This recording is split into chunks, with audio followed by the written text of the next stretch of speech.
ही ढवळी फोंडा या ठिकाणी दिव्यांग विद्यार्थ्यांसाठी काम करणारी संस्था आहे आणि ती 1981 पासून सुरू झालेली आहे आणि त्यांनी सगळ्या ऑल दिव्यांगांवरची काम करते, त्यांचं शैक्षणिक पुनर्वसन या संदर्भात.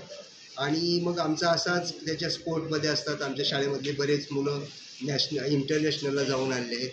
तसंच आम्ही हा सांस्कृतिक कार्यक्रम म्हणून 2020मध्ये की हा एक गीत रामायण महानाट्य म्हणून जवळजवळ 350 मुलांना, स्पेशल मुलांना घेऊन केलं होतं.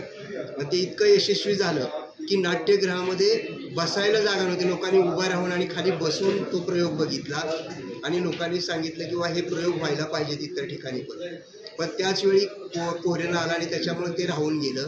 त्याच्यानंतर मग यावर्षी मॅनेजमेंटने आमच्या सुरुवातीलाच प्लॅनिंग केलं की त्याचे पुण्यामध्ये शो करायचा आहे आणि त्याच्याप्रमाणे आम्ही त्या ठिकाणी कामाला लागलो आणि मग आम्ही सगळी तयारी केली. कारण या ठिकाणी सगळी 350 मुलं आणणं शक्य नव्हतं, कारण बऱ्याच मुलांचे मेडिकल प्रॉब्लेम असतात हे.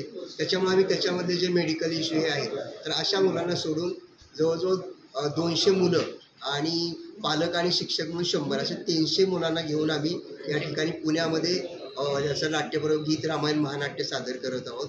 आणि ते 9 तारखेला 2:30 ते 6:30 या वेळामध्ये सिम्बॉयसिस सभागृह, म्हाडा कॉलनी, विमाननगर, पुणे या ठिकाणी आम्ही सादर करीत आहोत. आणि त्याचा दुसरा प्रयोग 11 तारखेला 1:30 ते 3:30 या वेळामध्ये आम्ही कोथरूडचं यशवंतराव चव्हाण नाट्य मंदिर कोथरूड या ठिकाणी हे करत आहोत.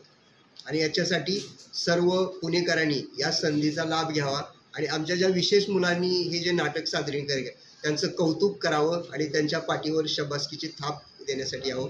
आणि हा पूर्ण कार्यक्रम विनामूल्य आहे, याच्यामध्ये कुठलीही प्रवेशिका शुल्क नाही.